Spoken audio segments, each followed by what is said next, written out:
Okay, we are here. That was a little weird with that countdown, but we are here. Give me 1 second, y'all. I'm gonna be honest with you. I'm a little bit ill prepared, ill prepared for today's video. I had some technical difficulties with my computer. I'm just gonna be straight up honest with y'all. So for today's topic, I'm gonna kind of do this a bit off of the cuff. I obviously know what I want to say, but there's a few like notes that I would have taken, but I wasn't able to because of what happened with my computer. But either way, y'all will get a full video. Y'all will get some good information. So don't worry about that. So I'll just give y'all a few minutes to come into the live space, and then we will go ahead and get started. So hopefully everybody is doing all right today. Hopefully y'all are having a good Thursday. Hopefully y'all are doing stuff and you're productive and whatnot. And yeah, I'm hoping everything is good your way. Let me know how you're doing. How's your week been going? What have you been getting into? We're gonna get started about 8:50 or so, and then we're gonna talk about the topic for today, which is who is the real villain of the movie Soul Food. I will be breaking that down and letting y'all know my thoughts after watching this or rewatching this movie now about 2 or 3 times. So I'm going to let y'all know my thoughts on it and yeah, and give you all the scoop on who the real villain is. I'm just kind of getting a few things here together. You heard about the Powerline comic. No, I have not heard about the Powerline comic. Tell me more. Feel free to tell me more about it. All right, so it's taking me a minute to get my whole PayPal thing up on the thing, but it should be there in a second. Let me see here. Oh, hopefully y'all can hear me all right. I'm having a little bit of some technical difficulties. Let me try that one more time. Okay, so I think it showed up this time, but originally my internet was acting weird. I don't know what's been going on with the whole internet thing today. It's been acting weird on my laptop. I had to use a different laptop. And you say, yes, you can hear me. All right, appreciate it, baby. I'm glad that y'all can hear me because I don't know what the hell is going on with this internet. Originally it was working, and then when I got home after taking care of some things, it wasn't working. Then it was working on one laptop or a couple laptops, and then it wasn't working on my laptop. So I don't know what's going on, but this needs to be taken care of soon because I ain't trying to mess up what we got going with the live. So yeah, like I said, we'll get it popping in a couple minutes. MB, it's Power Company. Got you. Let me see here. The Powerline comic. While we're waiting, I'm gonna check that out real quick. Let me see here. The Powerline comic. Okay, I think I see it. I don't know. Hold on. Brother Vagrant, what's happening? Appreciate you coming through.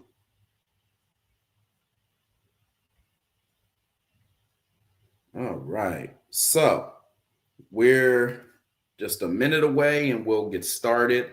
Again, for those who are coming into the room, into the space, and are listening to today's topic, I'm going to be breaking down who the real villain is of the movie Soul Food. A lot of people have a lot of different takes on this, and I'm going to be giving mine today. Here to learn some new perspective. Yeah, appreciate you coming through. Like I said, yeah, it's when it comes to the way that I tell I do these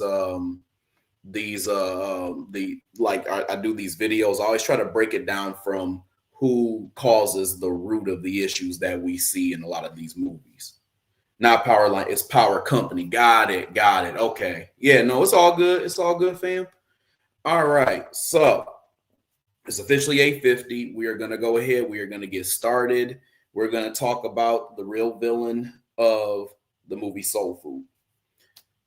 So for those of you all who have been watching my channel, watching the different videos that I've been putting out there and the different topics that I have, I've been doing this series where I've been looking at a lot of old school Black movies. Because one of the things that I've been noticing is that a lot of how we've been influenced, and I'm going to turn this on real quick.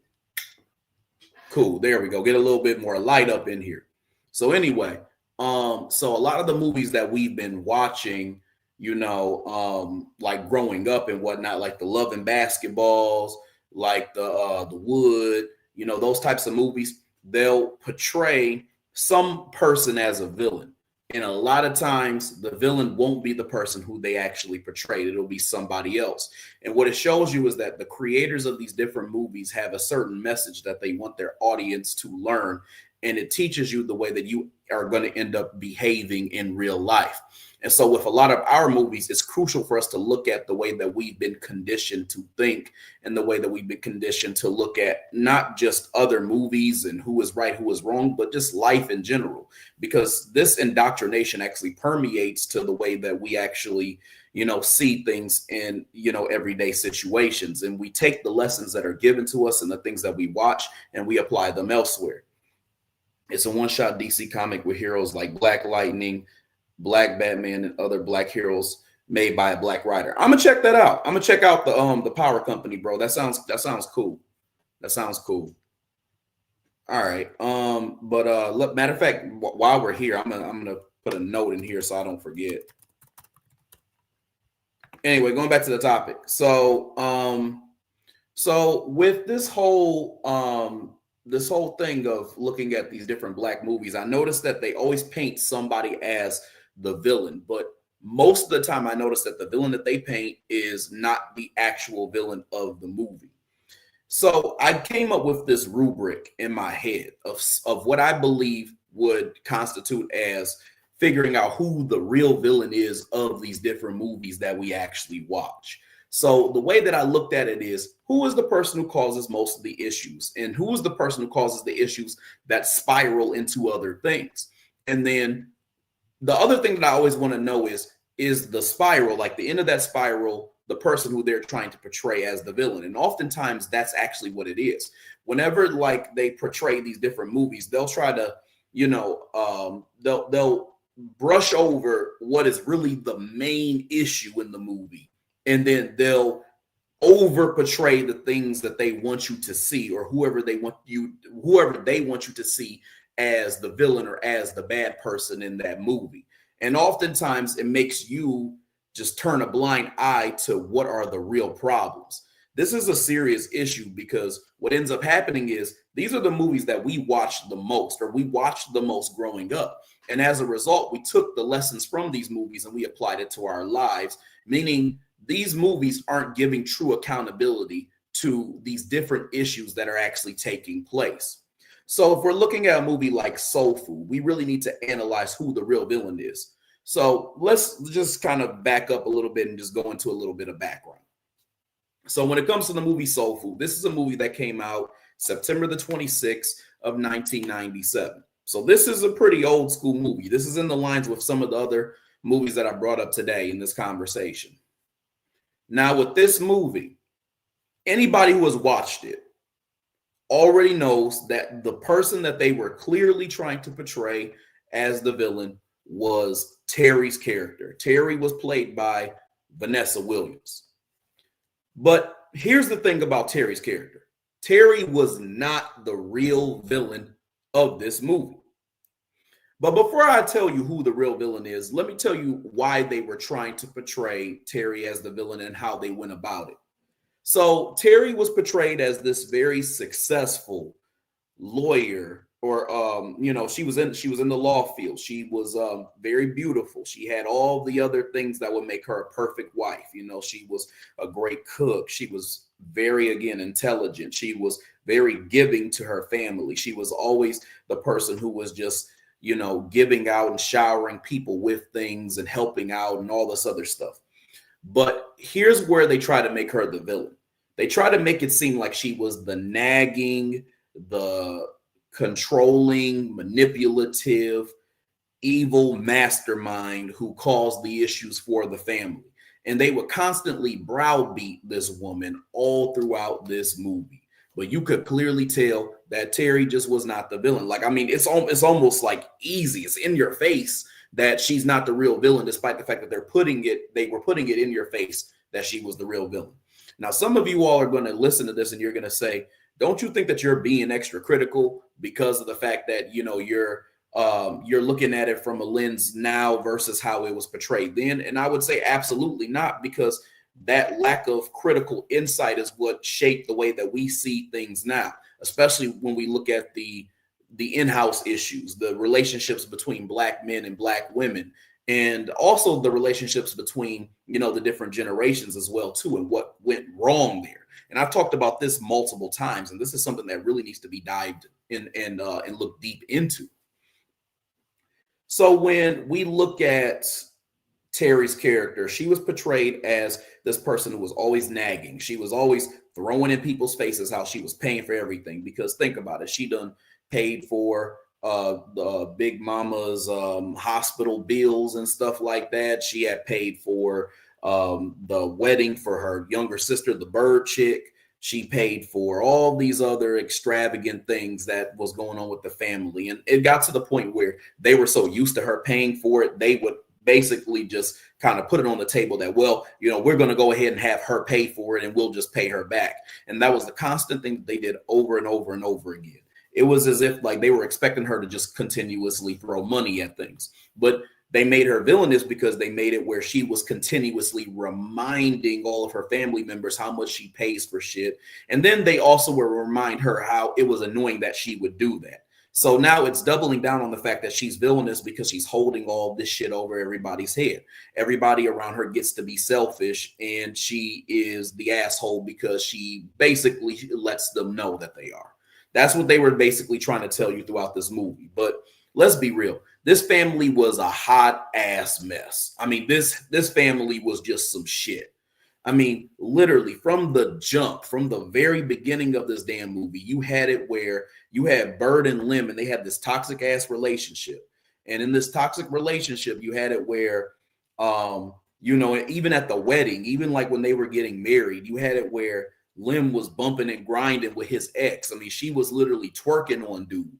And my thing was like, damn, I didn't even know they was doing twerks and shit in 1997. That stuff that they did in like my time period in college, like in 2008 and all that. I didn't even know they did twerks then. I'm like, damn, like she was that must have been like real extreme back then, because for, you know, my generation, all that, it was normal during college times. But I mean, she was doing the shit that we was doing in 2008 and 2009, 2010. But anyway, going back. So, this is at the wedding, though. First of all, why is the ex at the wedding? Second of all, why is he bumping and grinding with the ex?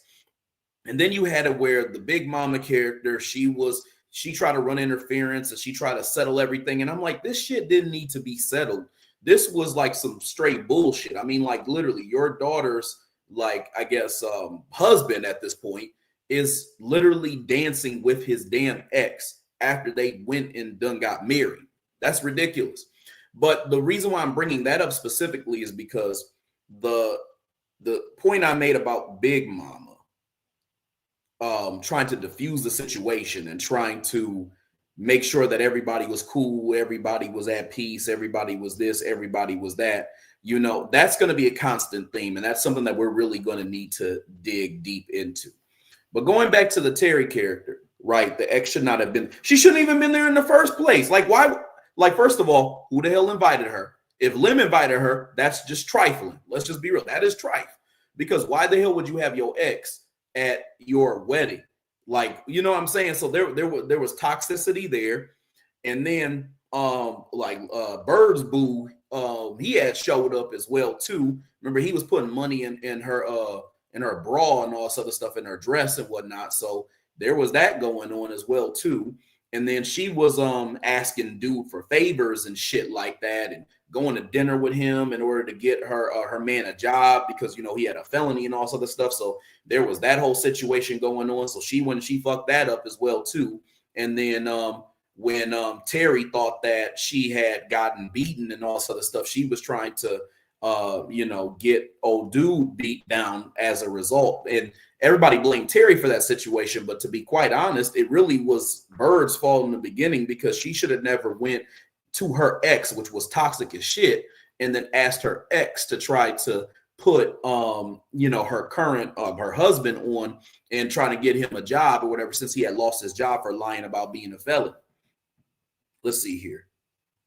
Marcus Bowden had responded. He says, I'm going to be somewhat vague because I don't want to get far ahead. Big Mama taught her daughters that men were incompetent and gamblers, despite him being an entrepreneur. Yep, you are getting far ahead, because I was going to get there. You are like 10 steps ahead of me, bro. But you're right. You're right, though. You're right. So going back to what I was going to say, though. So yeah, when it comes to the real villain, and I'm just going to keep it like a whole bean when I say this, the real villain of this movie really was Big Mama's big old ass. I'm just going to be totally honest with you. The real villain of the movie Soul Food is not Terry. The real villain of this movie is Big Mama Joe's big old ass. Like, it's literally that simple. Full stop. It's literally that simple. And the reason why she is the villain is because she is the cause of most of the problems that went on in this movie. And I'm going to explain why that is and some of the things that I actually noticed myself. So one of the things that I've kind of noticed, and they do this in a lot of these different Black movies where they have like a family dynamic, is you'll usually have some type of old nigga who is in the picture causing the majority of the issues that you see. Jacqueline Everidge is laughing. I'm just saying, it's the truth. Big Mama's big old ass, big old crusty ass is the reason why they had all the problems that they had. I'm not afraid to say it. See, some of y'all be on here afraid to call old people out for like the bullshit that they do. I am not damn afraid. Big Mama was a damn cancer in this whole movie. Let's just be real. And she's the reason why all the shit that went down the way it did. But going back, when it comes to a lot of these movies that you see where there's like this family dynamic, you always have these old niggas. And there's different types of old niggas that exist. So you have sometimes where you'll have like an old Black man, and he's like this old nigga, and he really is kind of he's really eating some buttermilk biscuits, right? But then you have like a female version of that as well too. And a lot of times you'll have these things that I either call shea butter mamas or blue magic mamas. Like, there's a lot of ways that we can say this term, but they kind of mean the same thing. And specifically, when it comes to this mama that you see, I'm gonna add an extra layer. You have this like big mama trope that tends to show up a lot, and it's usually like somebody's like old grandma. She's usually somewhere between 60 at the youngest and probably 80. And this woman usually she has the same name in every damn thing. She's either Big Mama, Big Ma, Ma D, Mama D, Ma Dear. She's the same. It's the same damn name every time. It's one of them names. And then this woman usually is a super pacifist, but she's not your ordinary pacifist. She's like a fake pacifist. What I mean by that is it's always, oh, I just want my family to come together. That, like, it's always that type of narrative. They never actually want to solve real issues. They're just so tired and beat down and all this other stuff, and they're so helpless and all this other stuff. And really what they are is their asses are damn demons. They're literally taking stones, throwing them, and hiding their hands. That's what the hell they're doing. And them hiding their hands is them saying, I just want my family to come together. Let's be real. Y'all know good and well this happens in y'all's families as well, too. This has happened many times in families. So this is not something that is uncommon. This is something that is highly common. And a lot of you all know this was a thing back then. And most of the time it was influenced because we had things like this that were out there that showed these different narratives. So my point, though, about this Big Mama is that she tends to not want to take accountability for her actions or the role that she plays in how she affects everybody else around her. And in this case, it would be her kids. And usually it's from a financial standpoint, but sometimes it goes even further. And in this movie, it goes even damn further. I mean, Big Mama was just a total shit show in this movie. There's no other way to put it but to just put it as it is.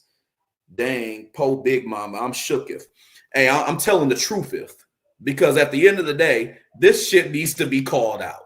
Because here's the problem here, because like a lot of people want to excuse them because they're old and they're decrepit and they don't know no betters and everybody is grown, and now you're just using red herrings and all this other shit to excuse what was actually done. And that's another thing that I've noticed in this movie. Using Big Mama's health was somewhat of a scapegoat to the truth of the issues that actually took place.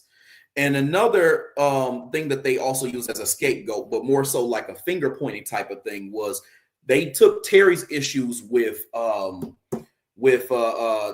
Miles, her husband, and they tried to make it seem like that was the root of why she was making all of these shitty decisions towards the end. They were saying she was so mad at him that's the reason why she made all these decisions, like trying to sell the house and do all this other shit that is usually considered harmful to the family. What people need to understand about this whole dynamic, especially when it comes to the whole thing with Big Mamas, is that it turns into the unraveling of the saying everything happens for a reason. I want to start off by saying I fucking hate that saying.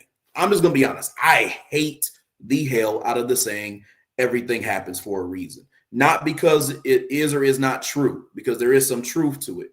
I hate the saying because it doesn't actually speak on the reality, which is that things happen because people make decisions, which causes other people to make decisions as a result of their decisions. That oftentimes is actually very selfish. And so instead of actually digging to the truth and the accountability of where these things originated and started at, we just say everything happens for a fucking reason, which is just stupid. Just say what the hell happened and how it started. God damn.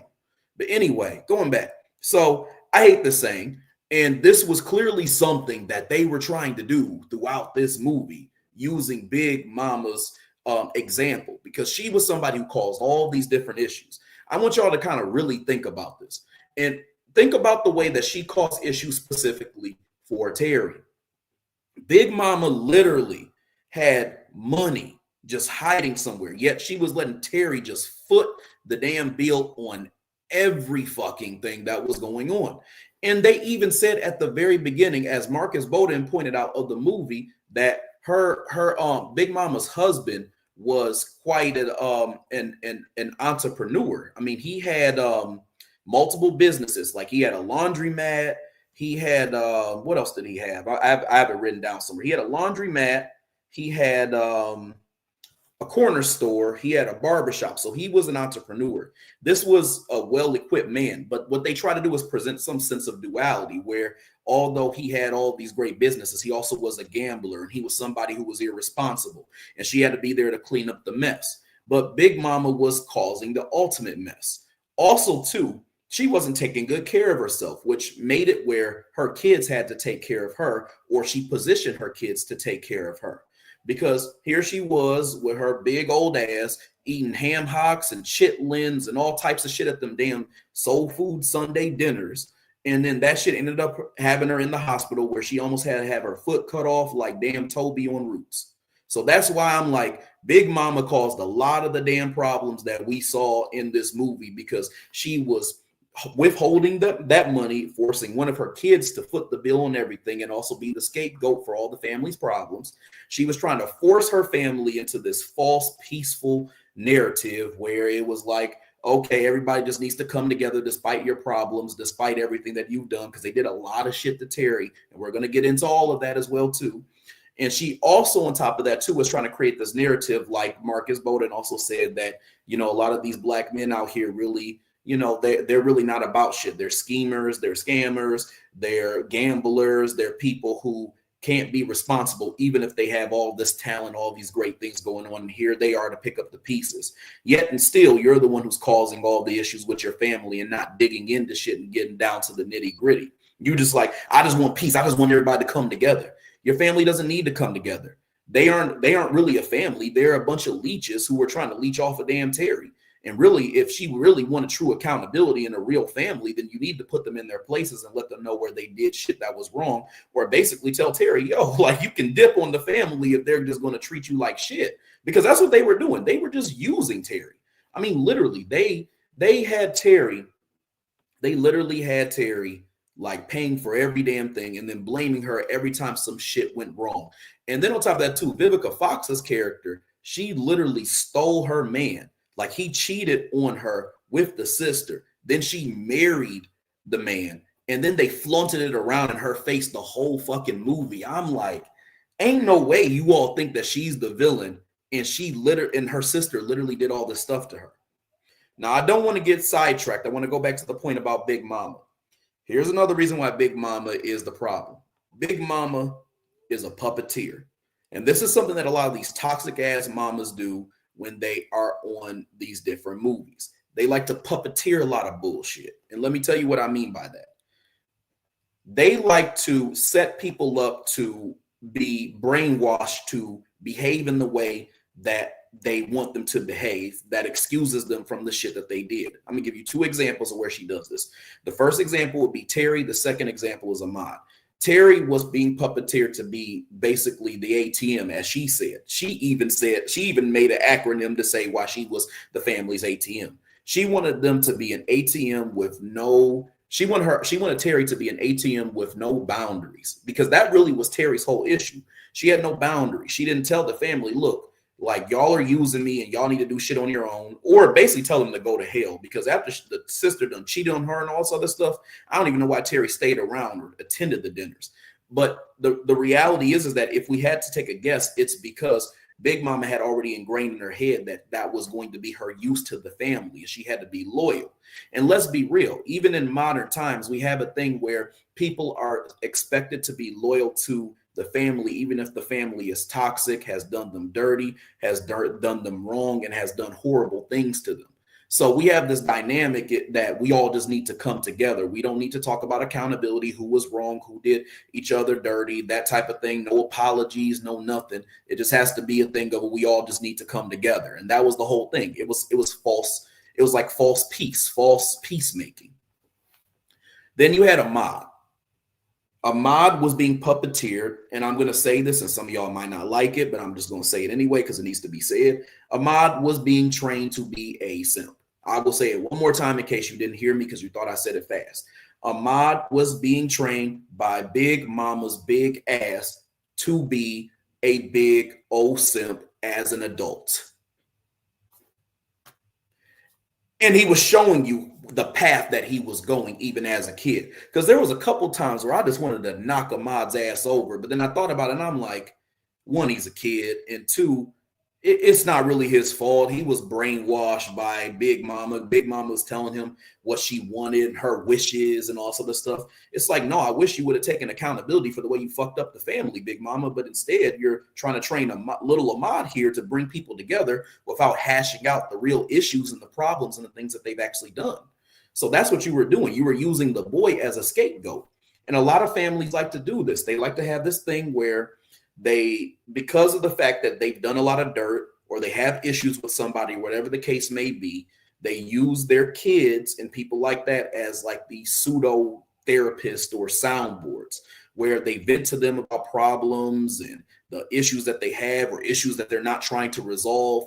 And then they pull on the heartstrings of this innocent kid or child that they have. And they say, we's alls is families and we's alls is one, we's alls needs to comes together. And they do all this other stuff, right? And so they make it where they pulled on their heartstrings so damn much that now it's a thing where they're devoted to trying to fulfill those wishes. And that's what Ahmad did, because Ahmad looked damn silly. I bet you when Ahmad turns damn 30 or 20 even, and he sees what he did as a kid, he's going to say that he looked fucking silly, because he looked silly. And it's all because his grandmama had set him up to do a bunch of stuff that really he had no business doing. He set him up to be a simp. He's the type of Negro who's going to grow up being a neutral Negro. He's going to grow up and he's going to look at like different situations, and he's gonna be the type to be like, hey, that's is your mama's. Use respect hers. Although the mama might be disrespectful at the mouth and at the tongue. I guarantee you he's going to be that type of person because of how we saw him in this movie. A lot of people are like, Ahmad was the only character with sense. Ahmad didn't have no sense. Ahmad was left in the dark about what was really going on, and all he saw was, I just want everybody to come together. So Ahmad was crying and sniffling and shit, but he didn't really know like the whole ins and outs of what was happening. That's why I said that Big Mama was being a big old puppeteer, because at the end of the day, she was the type of person who wanted to manipulate the people who were left the most in the dark, or who she knew had the most power so she could control them. It's like basically seeing, think about like where you have the Frankenstein effect, right? You have this this so-called manipulative genius, and they create a monster, and the monster is super strong, and the monster is somebody who can destroy anybody they see, or whatever the case may be. And if they just had a little bit of intelligence, just a little bit of insight, they wouldn't be following this manipulative fool who was telling them to do A, B, C, and D. But because they're so powerful, but yet so not bright, they can be used to fulfill the needs of the person who's manipulating them. That was Big Mama. Big Mama was the scientist, and damn Terry and damn Ahmad were Frankensteins. That's literally what this was. She created some monsters. Let's see, what are people saying? I almost forgot that Big Mama forced Maxine to go on Terry's date. Then she ended up marrying Terry's date. No wonder Terry had it. Exactly. That was some preposterous shit. Now, obviously, she couldn't control the fact that that Maxine was a bitch. She was an evil bitch who decided that it would be cool to take her sister's man. She couldn't help that. But regardless, the fact that she had her on there and she had all these extra motives and all this other stuff, and then you see her marry the man, and then you're forcing your daughter Terry to be in the same room, in the same space all the time with this man who she used to be romantic or intimately involved with, and now you got like the sister who is, and she has to see the marriage all the time. Meanwhile, her marriage is failing. Come on now, that's torturous. Why would you do some shit like that? That's some evil shit. That's why I said I didn't even feel bad when Big Mama was on her deathbed and she was crying. I was sitting there like, this evil witch, this evil manipulative witch, she's sitting there acting like she's actually damn innocent. You the one who was stuffing your face with damn pork chops. You the one who forced your family to do all of this, to do all this crazy shit where Terry had to pay for everything. You the one who manipulated Ahmad to make him believe that the issue was the family fighting and not Big Mama just being an asshole who didn't want to take accountability for the things that was going on in her family. You didn't want to do all that. So what you did was you acted like you were in such pain, and you're using that to make everybody who's watching deviate from the fact that you did all this fucked up shit. And then you want somebody to feel bad. I'm like, I ain't feel bad for Big Mama's big ass. I'm just going to keep it real. I didn't feel bad for her. Let's see here. And Big Mama supported that ratchet marriage. She did. Not only did she support the ratchet marriage, she enabled it. She enabled the signs that were basically showing.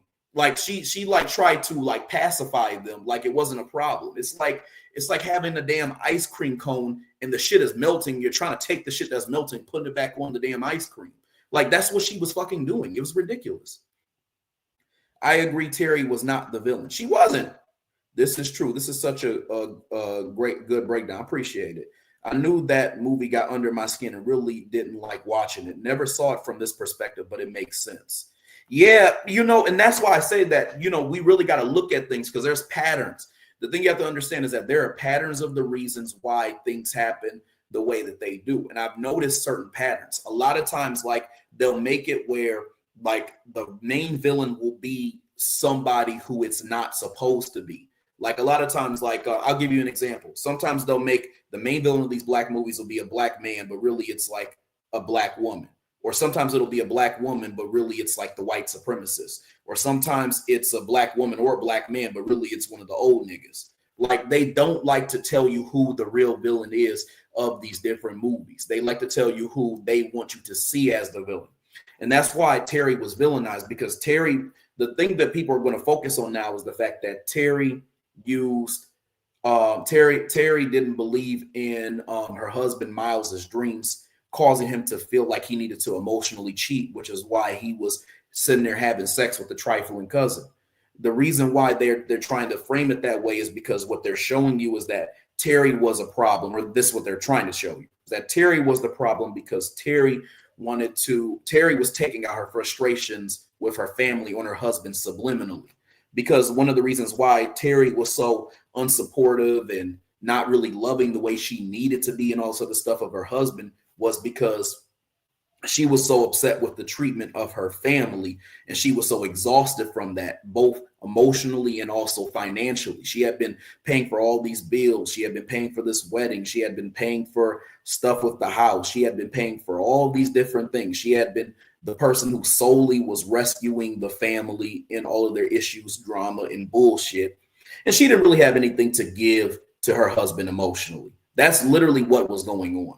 But how people will see it is it's her fault because she didn't have boundaries. She should have had boundaries. Don't get me wrong. But the problem is that Big Mama was the issue of all this because she puppeteered it to be that way.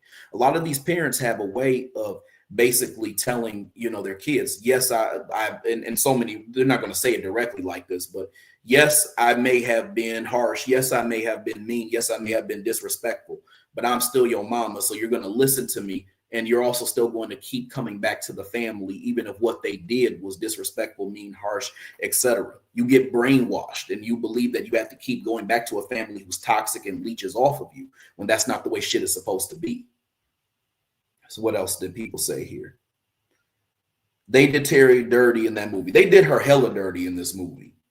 And they also kind of played this role of, and Marcus, me and you talked about this, bro, but they kind of did this thing too in this movie where you have that one successful person in the family.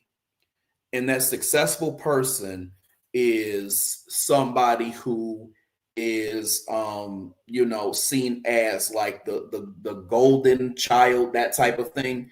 And then they get a good career, they get money, they get out the hood even. I think sometimes that's part of it as well. And then they come back and everybody is jealous of them. They wanted you to literally be the person who was the jealous person. They wanted the audience to be, we hate Terry because she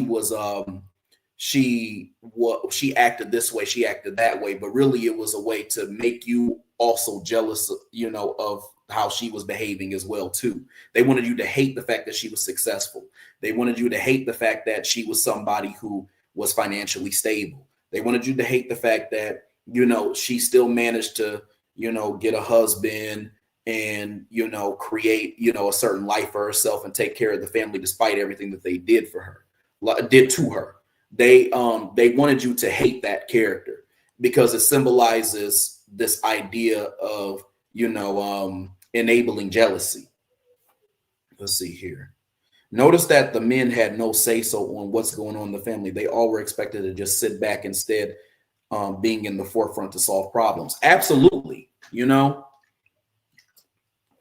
one thing I will say, though, about that, too, I didn't really like. There was one part where the hoe ass husband of Maxine's, who I guess used to date Terry, he was sitting there trying to lecture Terry about, how she needed to be devoted to the family and all this. And I'm like, if this Negro doesn't get the hell up out of here, you literally were dating the sister, right? You were dating the sister, and then you cheated on her with her sister, then married her, and you want to lecture her about family values. And you literally fucked up everything with the family because you got in between two sisters. Like, you allowed this thing to happen. So yeah, they did kind of make it seem like the men were almost like pawns to be controlled and swayed one way or another. And their fates were always controlled by like the things that a lot of the women around them were doing, So because one could say that, oh, well, the husband, the dude, he cheated with Maxine because Maxine was trying to steal Terry's man. So they could say that, and they could even talk about Lim and how like Well, a lot of his fate was being controlled by, Terry's decisions and also Bird's decisions as well too. So like they had a lot of that going on. Let's see. Black SpongeBob, yo, what's happening? Also, remember when in the beginning of the movie, Big Mama told Terry not to judge Bert's husband when Terry was already on husband number 2, implying that Terry isn't wife material. Yeah, it's like she wanted Terry to be this ATM that was self-loathing. Because think about it, Terry kind of had like a self-loathing type of vibe as well too. Because even at the moment where Miles had cheated on her, remember there was a scene where she was in the kitchen and she was crying, right? And then the my man, he was asking, Terry, was she okay? And she was talking about how, I wonder, if I would even be in this situation if me and you would have gotten married and not me and Miles, but I just mess up everything. So it was almost as if she was always dumping on herself. And that's because Big Mama basically puppeteered her and conditioned her to be this, again, self-deprivating, self-loathing ATM machine who was supposed to be the rescue dummy for the family and nothing else. She wasn't supposed to see herself as an individual who could think of herself as somebody who was worthy of self-love or any of this other stuff. Like she wasn't somebody who could break away from the family. She had to always be loyal to the family despite how they would always treat her and all this other stuff. So Big Mama was really responsible for creating and instilling that into her mind. Let's see here. Is there a movie villain, an actual villain from Above the Rim and the Wood? I have to go back and see Above the Rim, bro, because I can't exactly remember who and what were the villains, because I only saw the movie once and I can't quite remember. I remember what happened kind of, but I have to see, I have to see kind of all of everything that went down. With the Wood, I plan to do a video on that, but I'll tell y'all real quick. I personally think the villain of the Wood really was it's more conceptual than a person, but I'll give you a person. If I had to say it was a person, I would probably say it was Monica's mama and maybe Quincy's parents, but probably Monica's mama more than anybody else. But conceptually, the villain was feminism, to be quite honest with you. The villain of that movie was feminism, and it's really just that simple. And I'm gonna and I'll give you like a brief, but with the Wood, the one thing that I noticed is that the reason why Monica behaved the way that she did was because she saw that her mom was trying to present this image as if being a submissive, feminine, helpful wife was a miserable dude. And as a result, that led her to not want to, have that type of life for herself. That's why she started becoming a tomboy, dressing a certain way. She was sitting a certain way and all this other stuff. And it may even be her whole like path into basketball, to be quite honest with you. They were trying to make it seem like, well, I don't have to be in this position of being a submissive wife. I can be somebody who can literally have a career and have everything that I ever want, and also have the husband who is going to adjust for me. She wanted to have her cake and eat it too. So that's why I say that's kind of what they were trying to portray with that movie. But going back, that's just a little snippet, but I have more to say about that. With Marcus' comment, also notice the length of the hair of Terry compared to Maxine, Bird, and Big Mama. What do I always say about paying attention to what's not being said? That's the thing about like paying attention to these things. At the very beginning of when I did this video, I was saying that we need to look at the things that they kind of glaze over, the things that they brush over real quick, and not focus so much on the things that they constantly tried to highlight. In this movie, they constantly tried to highlight that Terry was the villain. Terry deserved to be beat up on. And some of these things, I'm like, these people had a whole lot of damn audacity, like especially the scene where like with Terry, where she went to the restaurant and she was meeting up with her sisters, and they were trying to make it seem like Terry had done something awful by saying she wanted to sell the house. Now, mind you, I wouldn't want to sell the house either, but They were literally going to make her foot all of the bills. And when she was attempting to put her foot down, they were like, no, we can't sell this house. But none of y'all's monkey asses were out there trying to put down any damn money. So how are you going to sit there and tell her that she needs to put out money, right? And you all aren't doing anything, or you can't sell the house and you're not doing anything, right? So, and I think a lot of that could have been alleviated if they knew about Big Mama's stash, which she didn't tell nobody really about. Like, they had to find out by accident through their uncle, because the uncle had it in the TV, which was some bullshit. Like, that's the thing. You're supposed to set your kids up so that they can build empires, so they know kind of what's in store for them, what has been saved up for them. But instead, she kept that shit hidden. So you literally caused problems. You puppeteered, people to do your bidding. You didn't solve any problems. You let them fester, go on, and you let other people take responsibility for the shit that you caused. And then even in your death, you don't try to solve the problem. Big Mama was a damn trip. Let's be real. But yeah, going back to your point, this is the stuff that people don't say, because again, I think that a lot of people, they tend to get put in this kind of lovable category. Specifically, a lot of the old Negroes do, and especially if the old Negro is a woman, they get put into this category of just being lovable. They can do no wrong. They're invincible. They don't make any mistakes. They don't have any problems, blah, blah, blah, blah, blah, blah. But that's why I'm here to tell you, I'm here to stomp down on Big Mama's big ass, because she was the problem in this movie. She was the reason why these problems were taking place in this movie. Like, it was very clear. Let's see here. Maxine's husband had the nerve to be mad with Terry's second husband for cheating on Terry, and called himself trying to console Terry after she found out about the cheat. Exactly. That blew me too. It was hypocrisy. Like, that dude, like, that's a dude that you just can't trust in general. This is a lesson for dudes. This is a lesson for dudes. You can't trust a man like that. You can't trust a dude who's a hypocrite, and a dude who literally would do some dirty stuff like cheating on your girl, and then getting with the sister, and then marrying her, and then trying to normalize it. And low key, let's be real, they were trying to make it seem like it was a joke and it was funny. Because what happened when Terry found the sister with old boy? They were sitting there laughing and giggling. Terry had pulled Maxine out the car and was about to put her in a head and arm.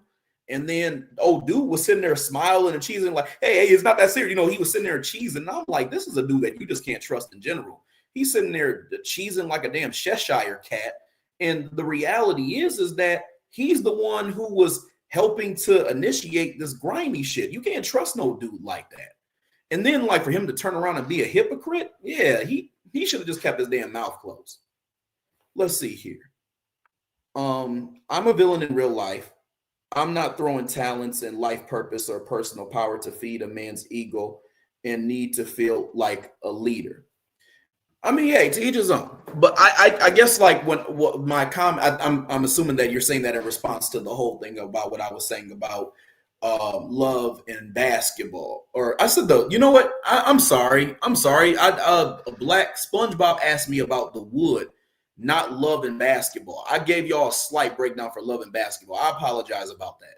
I should have gave y'all a quick breakdown for the wood. Even though when I think about it, the woods kind of issue was kind of similar. When you said that, Jacqueline, it jogged something. I was like, wait a minute, I just gave y'all the wrong breakdown because I got the movies mixed up. So again, like, I meant to say that instead of talking about who the villain was of the wood. But I guess that now gives you all the ability to see what I have to say about that. So let's see here. The reason why I mentioned the hair is because Terry's hair was short, masculine energy, but her sister and mom had long hair, feminine energy. This is a classic bait and switch, because you can infer that Terry had to be the overachiever while Maxine got to live the soft life. Again, the reason why we didn't see this is because people forget that Maxine really was for the streets. Exactly. And the other thing too is they really were trying to boost her up, because they kept saying, oh yeah, Big Mama always said that you was the strong one. Well, you see how Big Mama's damn discernment is, because Big Mama was sitting there and she, like I said, she died at one, she died a chitlin death. Number two, Big Mama was talking about how she was the strongest one, yet Big Mama was sitting there talking about how Terry was like the one who couldn't even keep a man and do this and doing that. So she was trying to portray the most intelligent and useful member of the family as if they were irresponsible and not worth anything, while boosting the head of a woman who really wasn't about shit. She didn't pay for anything. She was laughing at her sister's expense. She took her man. And then every time that she saw her, she would argue with her and really throw it in her face. Really, to be honest, if I was Terry, I would have been punched her, my sister, in the face. If I was a woman, I would have been punched her in the face. I don't hit women. But I'm saying if I was, I would have been hit her in the face because she was tripping. Let's see here. But I would never force my views on others. Yeah, and here's the thing. I don't force my views on people either. I just give you the analysis that I've noticed based off of patterns and things like that that I've seen. And here's the thing. This is kind of me pivoting for a second. One of the things that I've kind of noticed on social media is that people tend to get really upset when they see somebody who disagrees with something that they said or that they believe. I'm not that type of person. The only way that you are ever going to get me to unfollow, because a lot of people like to unfollow people and block people based off of this. The only way that you're ever going to get me to unfollow somebody is if they unfollow me first. That literally is it. And the only way that I will end up blocking somebody is if they are harassing me. I understand that people have different opinions. I understand that people are at different stages of learning. And I also understand that some people are just open to learn, but they just don't know certain things. So they're more like a student. And so I'm not somebody who's going to go ham on somebody, get rid of somebody, delete somebody, whatever the case may be, because they may do these things. Now, you might get labeled. Because we're going to have to label some things, right? But you're not going to get necessarily an unfollow or a block from me just because we disagree. That's not really my style. But I know a lot of people act and believe that because they want to align with people who are like-minded. My thing is social media is a numbers game. And at the end of the day, if we don't agree, we just don't damn agree. But I'm not going to, get rid of somebody again unless they're harassing me or unless you're rude as shit. So I don't know. People are entitled to, the way that they want to feel about things. But I give my analysis on things, and I also give facts as well, too. I give you a good mix of the two. Let's see here. You can infer that Terry had to be okay, I already read that. Yep, I knew you was talking about Love and Basketball. Yep, I meant to talk about The Wood, but because I started saying Monica and Quincy, so yeah. But yeah, I'm gonna do a video on The Wood as well too, where I break down who the real villain is of that movie, because I'll say this, it is kind of similar to Love and Basketball, or at least like the concept is, but I want to kind of go more into it. The other thing I noticed about The Wood, by the way, since we're on topic of it, is The Wood is a movie that the storytelling was just horrible. Like, it just wasn't good. Like the whole thing with The Wood was they made you kind of be centered around Big Mike's story, but it was like they were more so at the end telling the story of the friend. Like that was kind of jarring to me, that the story writing was so bad. And I had to analyze a poorly written movie that still had a certain agenda in it. It's like they did well with the agenda that they were trying to push, but did horrible with the story writing. Like, you could just tell that was a thing. Let's see here what Sabrina Lucky says. Do you think Big Mama being 1 or 2 generations removed from slavery might have something to do with her perspective? I think that it's possible, because you could also see too, even with the whole food thing that she was talking about, how back in slave times they used to have like they used to take the scraps and they try to make something of it. And soul food is, they were talking about soul food is something that is done, from the heart, I think that, during slave times you had your Sambos, and then you had the people who didn't want to be involved in shit one way or another. And then you had your rioters. You had the people who really were fighting for things and wanted justice. So I think that during that time period, people chose what side they wanted to choose. and as a result, certain mentalities had developed. So, in other words, what I mean by that is you have people who were I can't think of like a well-known like coon back in that time period, but I'll say Steven from Django. You have those types, right? Then you have the people who just want to be removed from the shit. Like they don't want to do coon shit. They just want to just not be involved in it at all. And then you have like the John Horses, like the people who are real, revolutionaries who wanted to do things. I think what we're seeing a lot from these old niggas, are that they have a mentality where they just want to keep the peace and they want to have a peaceful life and they want to make sure that they're not rocking any boats or doing anything. And so part of that too means that they're embracing certain other mentalities. They don't want to tell the truth of things. They just want to keep peace. Peace is at the centerfold, even if it means that they're ignoring things that need to be addressed. So I think that it really just depends on the mentality of that person. But there is definitely a significant trend of a lot of these old Negroes who are going around and avoiding accountability, both in justice and in the ways that they deal with their families. Let's see here.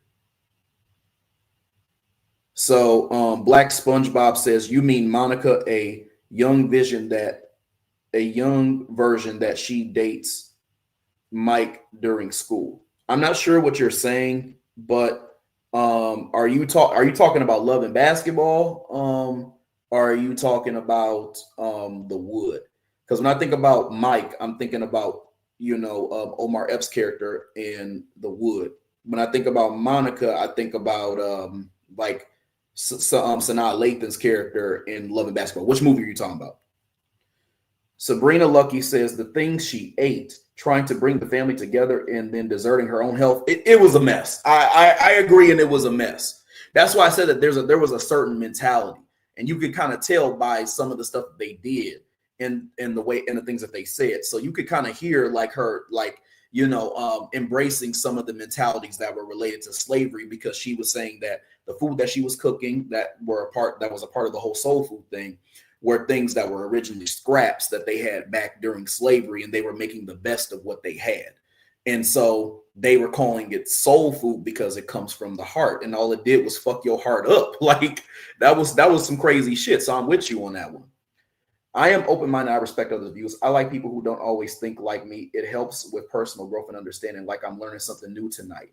Yeah, most definitely. Yeah, for sure. And that's one of the things I appreciate. I like open-minded people. Like we may not agree on things, but there's things that we possibly could learn from each other. That's one of the big parts of unity that people need to understand. We may not always have the same perspective on things. We may feel a certain way about something than another person, right? But there has to be something that has to be aligned. It either has to be the fact that we both are open people who want to learn from other people who may be different from us, or people who are just in an elevated space to the way that we think. Or the other thing that we need to at least do is have some type of common ground. One of the easiest ways to have, and from my perspective, a common ground in Black empowerment is to center on Black empowerment. Do you want better for the Black community as a whole? And how do you work with other people to go about creating that type of empowerment? If we have that as a commonality, and that's something that we want to do and we want to support each other, then that's already one thing that's going to keep us grounded in learning from each other and continuing to work together. That is one of the main things we need, is to understand that we need to put Black people first. That's why a lot of us in the Black grassroots say be one, because that means we're putting Black first.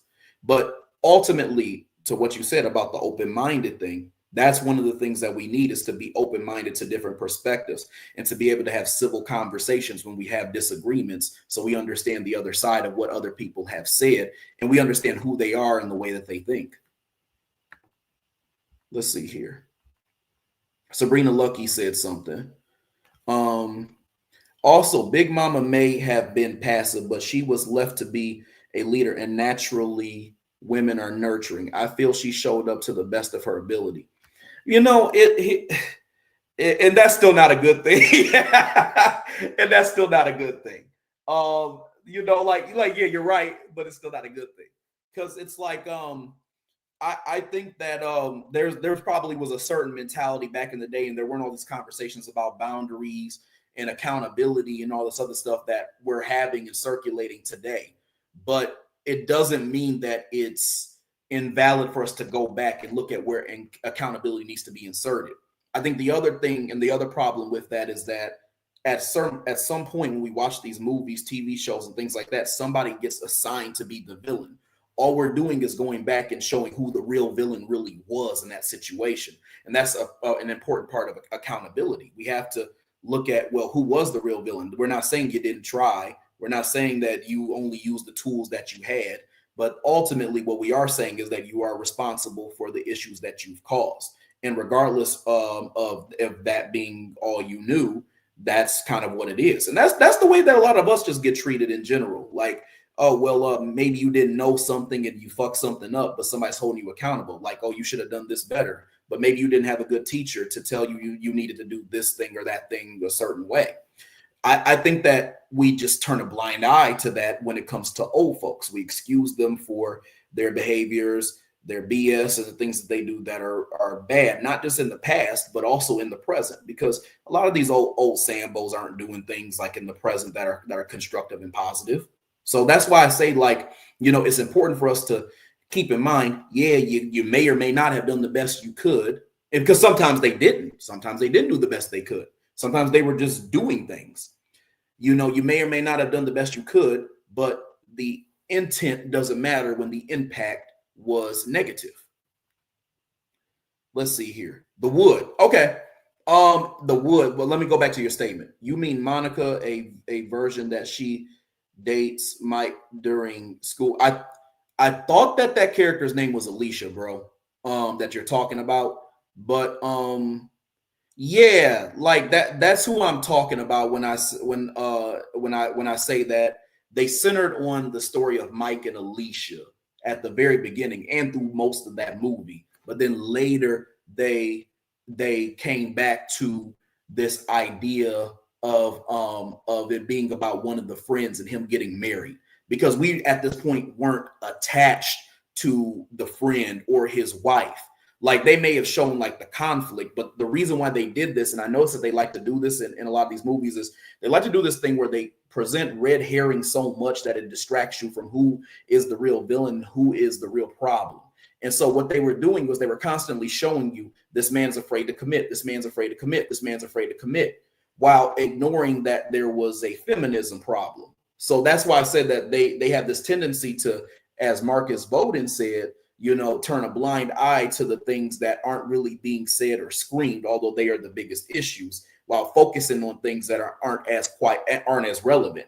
So they focused a lot on, and they did a poor job. They focused a lot on what was happening with the friend's marriage in order to mask the real message that they were trying to send.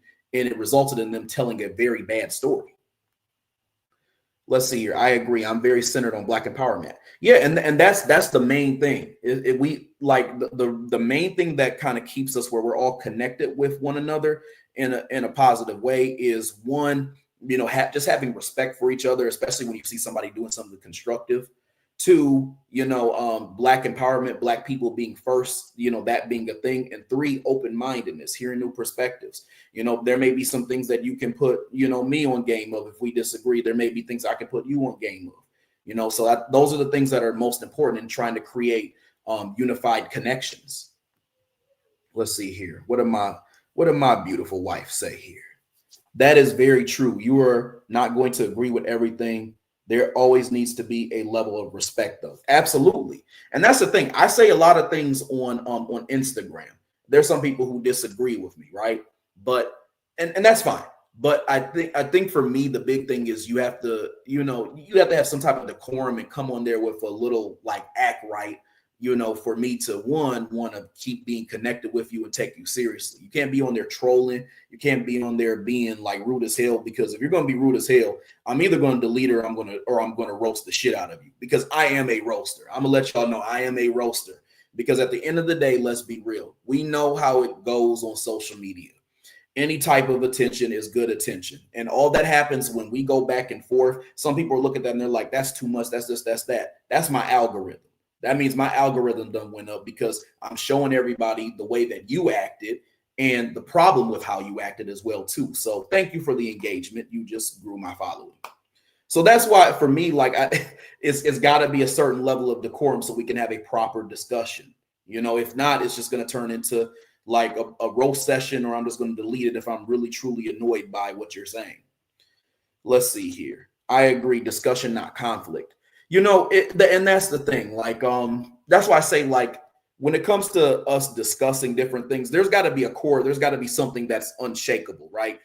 For me to network with people in a way where I want to keep this connection, the Black first thing is a non-negotiable. That is one thing that would make me be like, I'm not going to work with this person. I may not unfollow him. I may not, block them or whatever the case may be, but I may choose to not work with this person if Black empowerment is not somewhere at the forefront or close. Like if you're not in that direction or wanting to go in that direction, then that's got to be at the center. But there are other things out around that we can kind of work out and talk about and think about and have discussions about as well. And that's one of the things about my channel is I want to build community with people. I'm not here to just say I'm right all the time, and y'all just gotta think about kind of what I'm saying. Now I do say I say a lot of very true shit, but a lot of what I'm saying too is analysis, because there's a lot of things that are not going to just be told to us in our faces. We're going to have to really analyze and look at things and use our discernment to try to understand what's happening. And that's why it's important for us to implement pattern analysis. And that's what I do. Let's see here. One of the reasons why this movie was triggering is because I grew up in a family just like this, except my grandmother is the only wholesome, mostly sane person in my maternal family. I feel it, bro. I feel it. And I can definitely relate to what you're saying in a lot of aspects. Yeah, it was jarring, and there are certain themes that show up quite a bit. Like again, the theme of you gotta always respect your elders, quote unquote, even if what your elders are doing are shitty. You can't call them out. And the other thing too is like this toxic peace shit where you always got to stay cool with family members, although they do you dirty, or, that type of thing. And if you choose not to, they're going to the whole family's going to stomp down more on you for isolating yourself from the family than they are the person who actually did you wrong and did you dirty. Those are things that I've seen quite often, from my own dynamics. So I definitely get what you mean by that, because it was triggering to kind of see that type of thing. And that's part of the reason why in my analysis, I'm saying that the problem was Big Mama.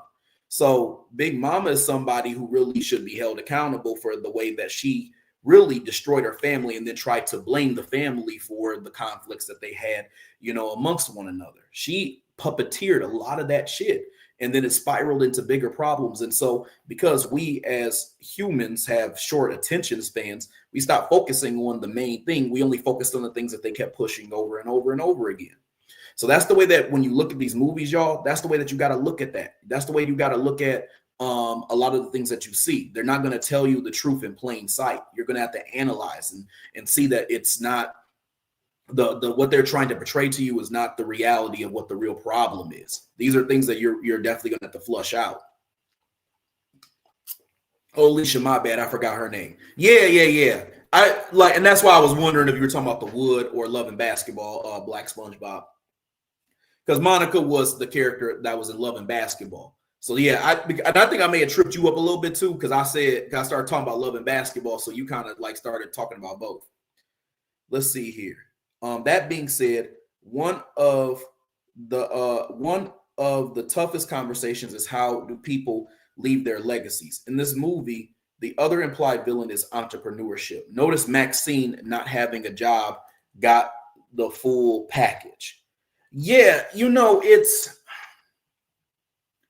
I think that they were demonizing that to a certain extent, because they also, like you said, the Big Mama Joe's husband was also demonized as well too, because he was an entrepreneur. But then she later talked bad about him, saying that he had a gambling problem and she was there to pick up the pieces, and and that's why they still have money and all this other stuff. So yeah, I think that they were kind of implying that, or trying to make it seem like that was the thing. Either entrepreneurship, or like being like self-sufficient, or being somebody who is financially successful, that makes them villainous.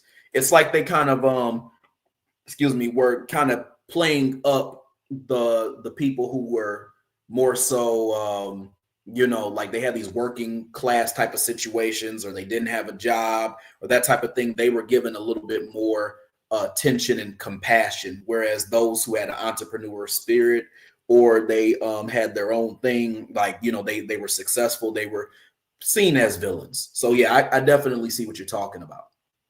She did. Big Mama should have made them accountable for their actions. She should have.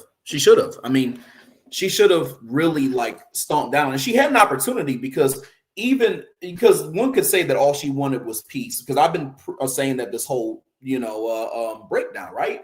But one of the things that you have to realize too, there was a conversation that Big Mama had while Terry and what's her face and Maxine were arguing, and when she brought up the whole thing about like paying for certain things, Terry did to Maxine.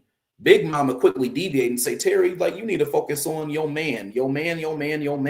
So that's not even like accountability. She's doing a red herring. It's and for those, I know I've said this term quite a bit here, and I don't want to insult nobody's intelligence, but if y'all do not know what a red herring is, I'm about to explain. Red herring is a debate fallacy that is used by somebody to basically you try to say something that may or may not be true. People tend to think it's a true thing that is just has nothing to really do with the particular topic. It may be in the ballpark of the topic, but it has nothing to do with the topic. So for example, let's say that I go to the grocery store, right? And let's say that I go to the grocery store and I get some broccoli, and there's no broccoli there, and I'm pissed, and I'm like, damn, why does the grocery store never have no broccoli? And then somebody who I'm there with turns around and they say something like, shit, broccoli is starchy anyway. You need to just get you some celery. That's a red herring, because what the hell does what I'm saying have to do with the fact that this damn grocery store doesn't have any broccoli? It has nothing to do with it. That's a red herring. You don't need to focus on the fact that I'm not really that diving that deep into my nutrition, and the fact that broccoli is starchy, which it is, by the way. You need to focus on the idea that I'm talking about how it's not stocked, how there's not enough broccoli, how this store never has broccoli. That's why I said that it's a red herring. You start talking about shit that has nothing to do with the thing that was just being talked about. Let's see here. Big Mama had no business supporting that marriage, and both of them would not be in the house on Sunday talking mess to Terry. Absolutely. And that's what I mean by the whole accountability thing. She allowed those issues to fester. And then she literally used Ahmad as a pawn, because he's an innocent kid, to basically say, I just want my family together. Like, because that's all he was doing the whole damn movie. He was trying to bring them together and lying and all types of shit just so that they can be all in the same space. And so she used an innocent kid as a pawn to try to act like he was going to be the voice of reason in a situation that he was basically like 75% not privy to. He wasn't privy to the issues or the reasons why his aunt Terry like was acting the way that she was acting, and why she always would bring up shit about like money and stuff like that. Or this is what I'll say, because some could make this argument: if he wasn't privy, they made it so that he ignored it because he put Big Mama's concerns at the forefront, or the concerns that she relayed to him at the forefront. They played Terry as an uppity nigga because she had boundaries and knew how to stand on them. Yeah, I'm going to be honest. I almost kind of disagree on the boundaries thing. I think that she attempted at some point to assert boundaries, but she always would betray herself, because she would say things and then they would undermine it, because they always talk about, how she's always nagging about the money and stuff like that. And then she would show back up, do the same thing again, keep spending money on them. She would keep being around them despite everything that they did to her. So I believe she undermined her boundaries, Now, the one thing I will agree with you on, Sabrina, is the fact that I think that this happens a lot of times where, um, there's like a gaslighting thing where, you bring some shit up and then your family or whoever it is, tries to make it seem like that's not your reality, right? Or that you're in the wrong for bringing up something that you should be bringing up or you should be addressing. Excuse me. And as a result, you believe that you have to betray yourself because of the fact that people just invalidated you. And when somebody like your family invalidates you, that forces you to be in a situation where you have to again betray yourself, and you have to you feel the need to continue a relationship with these people who are gaslighting you. And I think that's kind of what happened with her. That's basically what I was getting at. So what did Jacqueline say here? Yeah, she was wrong defending Maxine and talking about her issues with her mom in front of Maxine. She was a total B for that. Maxine's character was just damn trash. Like I don't and then they literally glorified her throughout the entire movie like she was just the best person ever. So that's what I mean by that. That's some indoctrination shit, because it made a lot of us believe that it was cool to dismiss like truth tellers and gaslight them, not hold old folks accountable for the ways that they handle their family, the ways that they handle their health, the way that they handle themselves. And it enabled things that just ultimately created toxic cycles. That's true. She did have guilt because of the narcissistic tendencies of the family. Good point. Yeah, it's just the thing is that it's like I'm not blaming her, because I don't think that was really a thing back then, right? But at the same time, she was betraying herself, because there were a couple times I saw her even try to break through and put her foot down, like for example when she tried to sell the house, and then they tried to make it seem like she was the most evil person ever, and then they try to do like a gotcha moment when they were at dinner, and she had Terry was talking about she had sold the house, and then Maxine went behind her and basically tried to run roughshod on it so that it wasn't happening. So she tried to do a gotcha moment on that. So there was, you could see where Terry would try to put her foot back down and they would just keep stomping on her. So that's why I said it wasn't really like her fault, but at the same time, she was betraying herself. Let's see here. What did my wife say? I think Terry really had a big heart and was trying to help people. I think they used that against her, which was wrong. Also, I think you missed my comment talking about family. Oh, you had a comment earlier, babe. I ain't even see it. Let me go back. I missed Marcus's comment as well too. So let me go back. It is like what you have said before. People are always talking about family coming together, but sometimes family doesn't come together well. Yes, I did say that. And I'm gonna tell you where I got that, babe. I got that from Neely Fuller Jr. Neely Fuller Jr. was the first person to say that, and it really clicked. A lot of times, like family likes to have these get-togethers, but they don't get together very well because there's a lot of arguing, there's a lot of fussing, there's a lot of just not really just getting to the bottom of things, But you want to like try to play like everything is cool, and we have to just kind of move forward. That's the problem with always moving forward is a lot of times you're not really addressing issues, you're just burying them and then just continuing to just allow life to keep going on instead of addressing different issues. And so that's why I think this video that I'm telling you all is that I'm breaking down for you all is important, is because we need to hold people accountable when they actually are the most in the wrong for these types of things. In that movie, nobody would blame Big Mama because they're too damn afraid.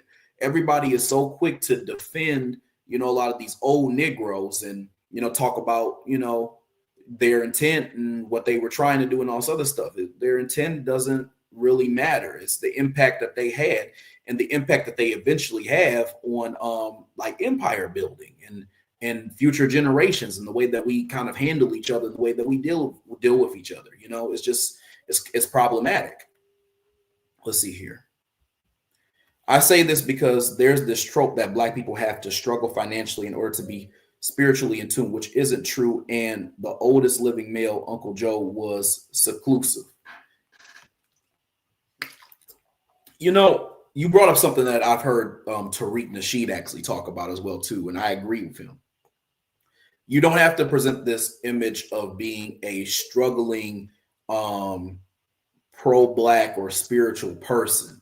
You can actually do cool and regular and even fly things that show that you just live a normal life. You're somebody who's in tune with black empowerment, putting black people first, but you also have a level of identity. Like you still are able to kind of live the life that you want to live, and there's absolutely nothing wrong with that.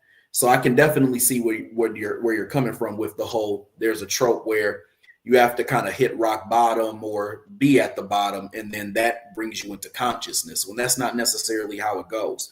I think that anybody at any stage of any gimmick, as long as you're not a Sambo, can actually be pro-black. And I've talked about this before. You can be poor and pro-black. You can be rich and pro-black.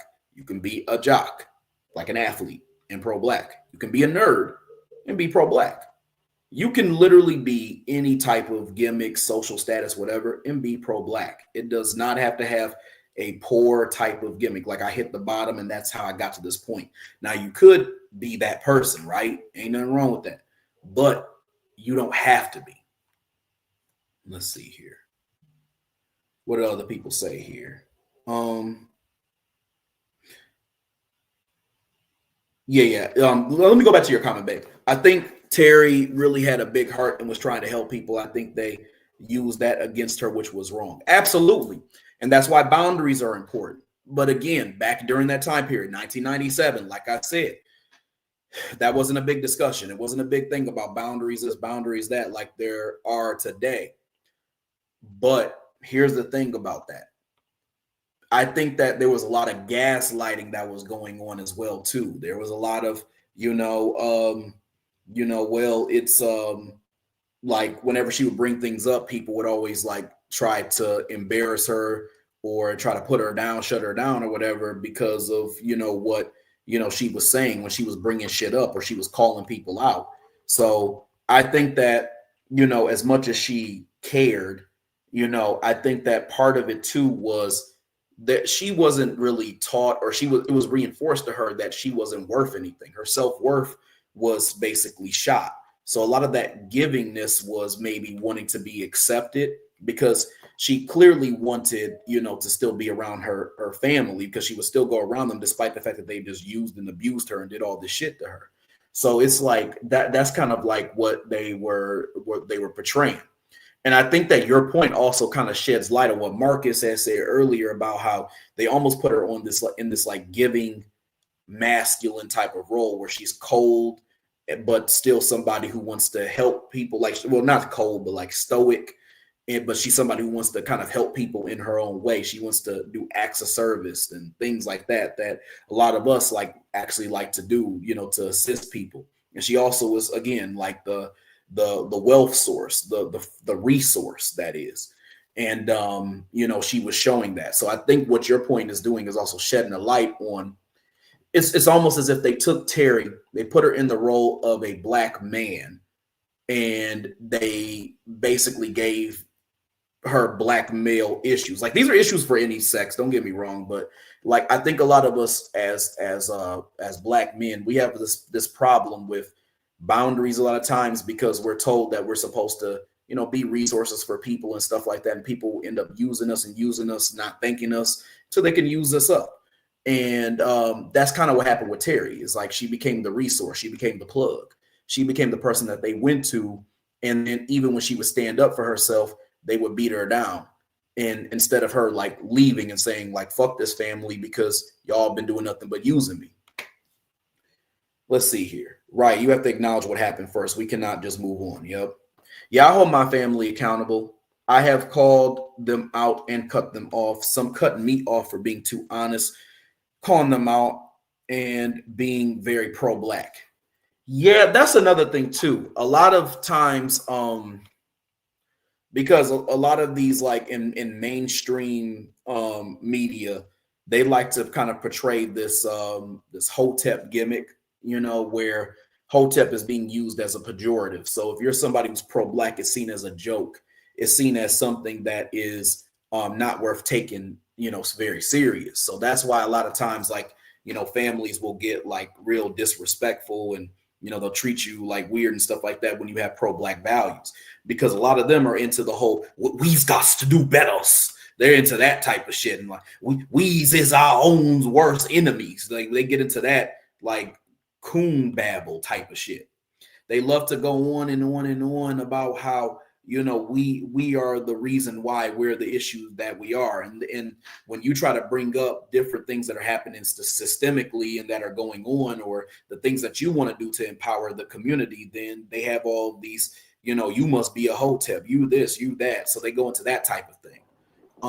But as far as like, being too honest and then calling them out, I mean, accountability is very, very necessary.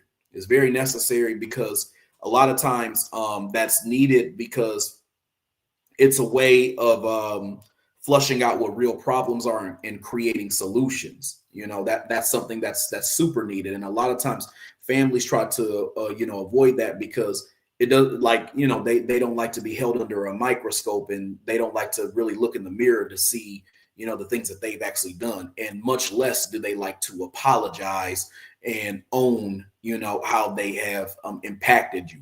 They feel like, because you're a family, you're going to be around forever.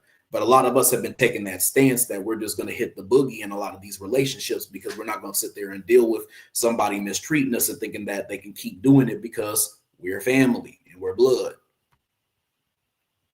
Let's see here. I truly think that Big Mama represents the civil rights generation, because the decisions that she made, even inviting Cousin Faith, ultimately decimated several relationships. Exactly. And yeah, we're basically same thing. Civil rights generation, old niggas. It's the same term. It's like saying white supremacy and racism at this point. Same terms. But yeah, when it comes to that, she was an old nigga. She was an old nigga, but that was like a nuanced version of it, right?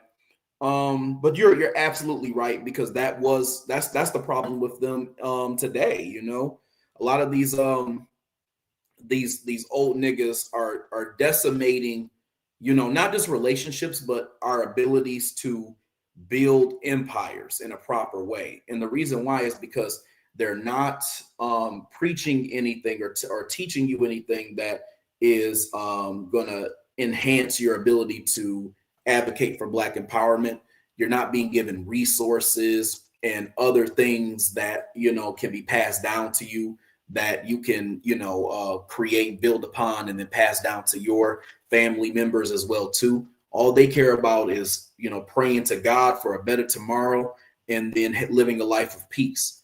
Even when you think about it politically, because a lot of people are like, one thing that I've gotten from people whenever I talk about this topic is, oh, don't you think you're dwelling in the past? It'd be like it's up to us. That's just the past. That's just the past. Like people, they get into this babbly like talk about where they're trying to divert from talking about like what they've done.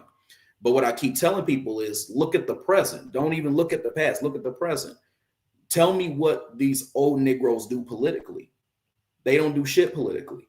They're the same people that will tell you you need to just vote for the Democrats and then call it a day, or you need to vote for a symbolic reason. You need to vote because at the end of the day, your ancestors died for your right to vote. They say shit like that instead of telling the truth, which is that your ancestors died for the right for you to use voting as a vehicle to acquire or potentially acquire tangibles for Black people. That's the truth of it, but they don't want to say that. And yes, they do know it. They absolutely do know it.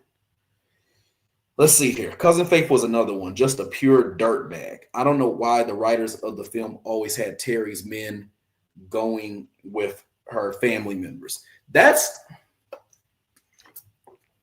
because they were trying to dump on Terry's character, and they were trying to justify why, one, they were dumping on her, and two, they were trying to make her a self-loathing type of character. Because think about it. Although, Terry was high achieving, she had a lot of money, she was married, and, she seemed to just have her shit together. She didn't really think very highly of herself. She had kind of low self-esteem. Like, to be quite honest, like she knew she was intelligent, right? She knew that she had all this stuff that was going for her, but she still just did not like herself very much. So they were trying to justify why you should also not like her as well too. And that's why I say, like, you can tell she, she didn't like herself very much, because she was, when Miles had cheated, like talking about how it would have been better if she would have been married to the other dude, and this dude had no integrity. This was a dude who cheated on her. This is a dude who's rubbing it in her face, and then had the nerve to start finger pointing and shit when she was talking about like her family, and how he was talking about how she wasn't devoted to her family. I'm like, this is some crazy shit. That's why I say, like, I think that they were just trying to make her a character who you would just keep dumping on over and over again, because she was rubbing shit in people's faces. She seemed to not like herself. She couldn't keep a man. You know what I'm saying? She had this cold demeanor. She wasn't supportive of her current husband. So or her second husband, I guess. So that's why I say, like, they were trying to make it seem like she was a character who you should absolutely hate. And as a result, these things that are happening to her are things that are deserved. So that's what they were trying to do. They were trying to truly paint her as the villain who deserved the fate that she got. So yeah, y'all, that's what I got for this topic. Yeah, I'm definitely going to have another poll soon where I see like kind of what you all want me to talk about next.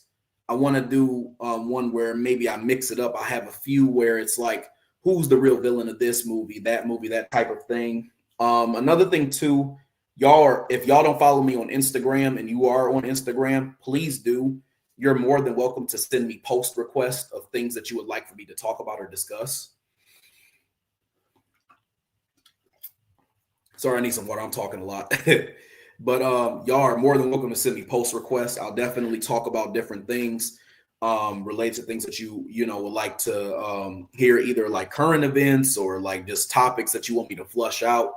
I'm more than willing to do that. But I'm gonna send y'all a poll. I'm gonna send a poll on my like a channel that you all can like decide on. And so what I'm gonna do is have it where the next time that we do a live, whatever you all vote on, I'll do that for like next Thursdays. So kind of like how I was doing, so I can get back into the flow and the routine. I will have other videos coming out as well too. Right now, I'm kind of debating, because I'm trying to make sure that I have enough time to do all this stuff. But I want to do a video on my thoughts on the movie Thunderbolts. I want to do a video on Pop the Balloon, specifically like more shit that I saw happen with Arlette and BM, where they're striking a lot of YouTubers' accounts because they're reacting to their shit, which I just found that to be very interesting. I'm smelling really heavy Agusi soup and Jollof on this shit in this shit, because it's like these are some really serious tether antics. Like, so that's one of the those are a couple of the videos that I have in mind that I want to talk about. But I'll have some other things kind of lined up as well. Yeah, it didn't work for me. I ended up hating them. I really didn't like that film. It was kind of disturbing. And like Marcus Bowden said, it was triggering. You know what I mean? So I definitely feel you on that. It didn't work on me either. And then the more I watched it, the more I'm like, it was really fucked up the way they did Terry. Like really, really fucked up. So yeah, I'm with you on that.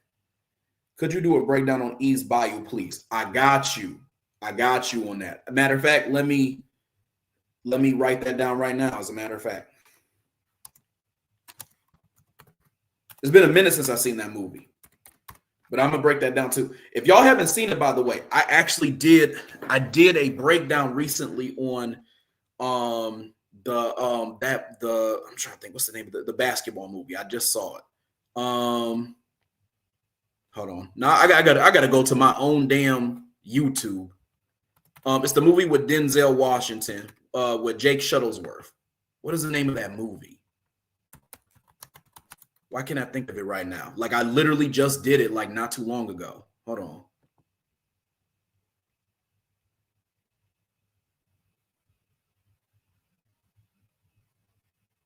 Sorry, I'm going to my channel real quick.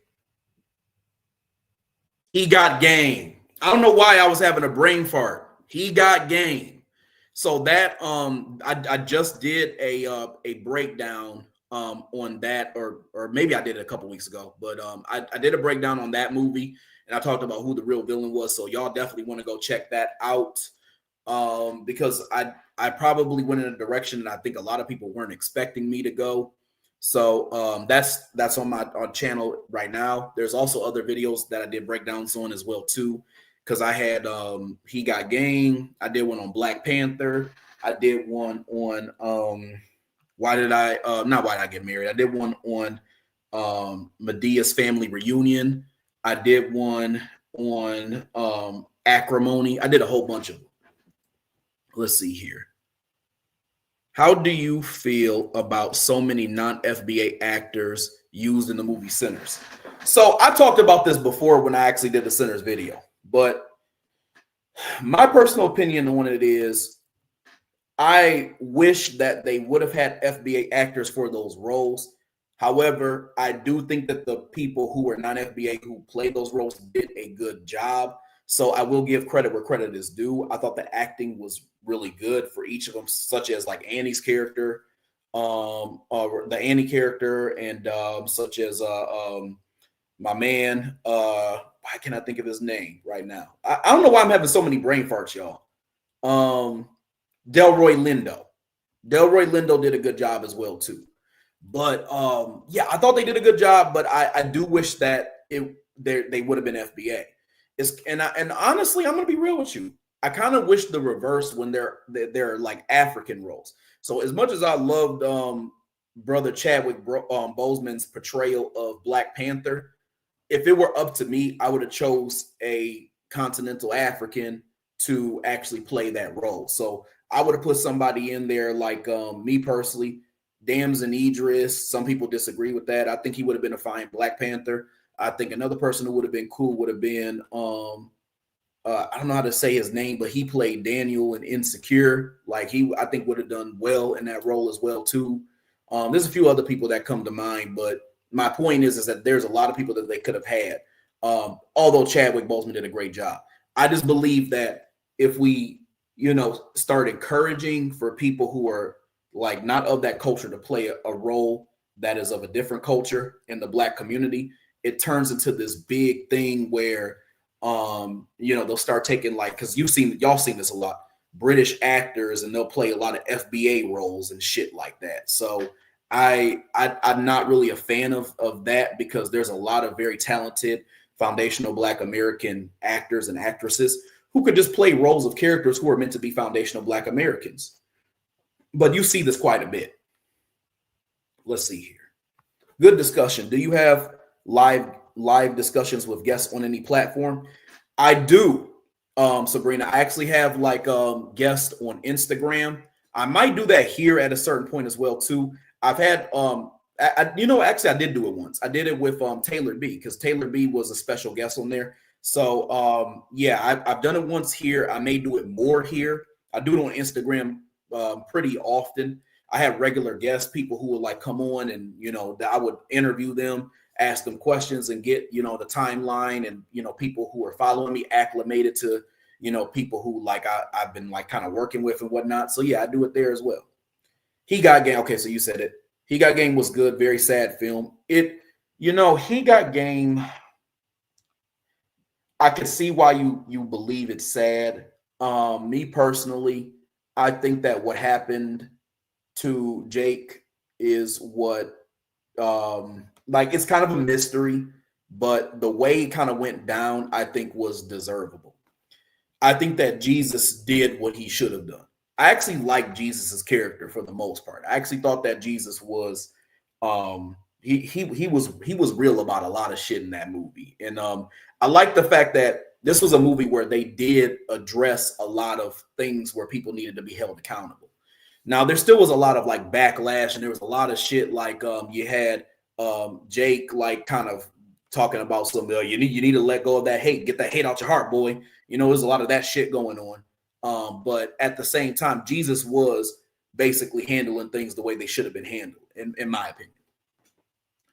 Delroy Lindo was the best out of the non-FBA. Sammy didn't have a blues voice, and he had a weird non-Mississippi male Southern accent. I see why you say that. Yeah, I think that they did a good job overall. Delroy Lindo was the best out of them. I will agree with that. I do wish that they were FBA actors and actresses, but I was happy with the performances overall. Let's see here. Okay. Or New Jersey Drive. Okay. My folks are from Mississippi, and I've been to Mississippi and raised on listening to blues artists. Sammy had a beautiful voice, but not a gruff blues voice. I think he's Afro Latino. I think the actor is Afro Latino as well too. And yeah, I would agree with you. Actually, it's funny that you said that. My family goes back to Mississippi as well too. My family goes back to Edwards, Mississippi, and then Wake Forest, North Carolina. So I definitely feel you on the whole Mississippi like accent thing, and then with the voice not being kind of gruff enough with the blues and whatnot, because like my family was also like into that as well. So yeah, I'm glad you brought that up because that's very true. Yet the performances were pretty good. I like Michael B. Jordan's performance the best. I'm just being picky. I think you're being real, and I actually, for the most part, agree with what you're saying. I do think Michael B. Jordan was the best, and he played two roles. I mean, and he played both roles well. He was playing like this kind of duality conundrum between being like the kind of dude who wanted to be kind of complacent, like somebody who wanted to like have complacency in a system of white supremacy versus somebody who wanted to challenge the system and eradicate it, replacing that system of white supremacy with the system of justice. So that's why I really was definitely digging the role that he played. So I'm with you on that. But all right, y'all, I got to get going. I got some stuff I got to take care of before I got work tomorrow. So, I got some other things I need to do as well.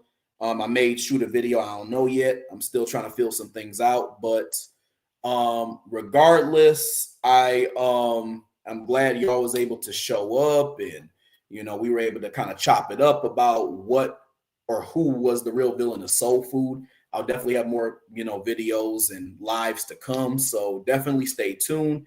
If you're not following me on Instagram, feel free to follow me at Cool Colas. Another thing too, I want to tell y'all real quick, this is an update outside of everything we done talked about. My website is finally up, coolcolas.com. Go check me out. You can book me as a speaker. You can buy my books. You can buy merchandise and paraphernalia. You can, just see how nice the website looks, because really it's a nice website. If you ain't seen it yet, you'll definitely like it. So definitely check it out. Let's see here. I'm glad someone saw and heard what I said. Thank you. Yep. Could you talk more about how you felt about the soundtrack of Sinners, please? I did on my channel. Yeah. Most definitely. I can do that possibly in another video. So I'll write that down actually.